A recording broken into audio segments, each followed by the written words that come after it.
হয়, যুৱকসকলক যিসকল সংস্থাপন আছে তেখেতসকলে ফুলবাৰীখনৰ কাৰণে তেখেতসকলেও আগুৱাই আহি আমাৰ পঞ্চায়তৰ জৰিয়তে তেখেতসকলে আমাক পৰামৰ্শ দিব লাগিব, যিসকলে চৰকাৰীভাৱে সংস্থাপিত হৈছে আৰু যিসকল আমি নিবনুৱা হৈ আছোঁ, আমি নিজেই স্বাৱলম্বন হ'বৰ বাবে বিভিন্ন কৰ্মসংস্থাপনৰ জৰিয়তে আমি আগুৱাই যাবলৈ চেষ্টা কৰিব লাগিব। যুৱকসকল একত্ৰিত হৈ যদি আমি কাম কৰোঁ, যুৱকসকলে আমি যথেষ্ট ফুলবাৰীখনৰ উন্নতি সাধন কৰিব পাৰিম বুলি মই আশা কৰোঁ।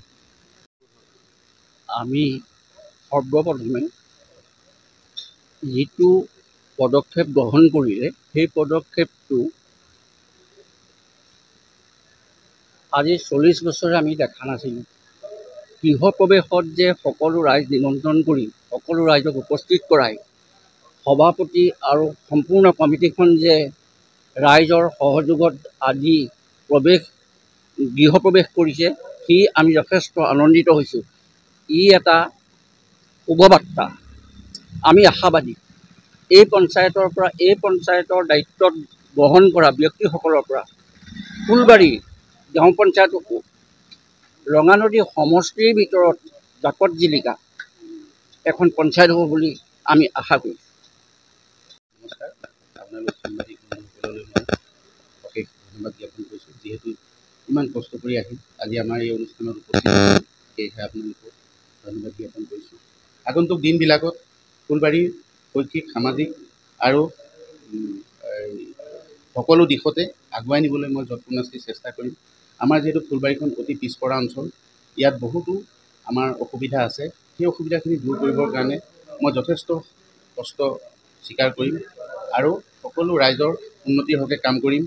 আমি সকলো জাতি, ধৰ্ম, বৰ্ণ নিৰ্বিশেষে সকলো ৰাইজক একত্ৰিত কৰি ফুলবাৰীখন সুন্দৰ আৰু বিকশিত কৰিবৰ বাবে চেষ্টা কৰিম।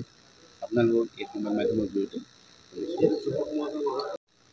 আমি বহুত সুখী হৈছোঁ, যিহেতু আমি এনে এজন সভাপতি আমি বহুত কষ্টৰ মূৰত পাইছোঁ বুলি আমি আপোনালোকৰ আগত ক'ব বিচাৰিছোঁ। ভাল লাগিছে আমাৰ সকলোৱে।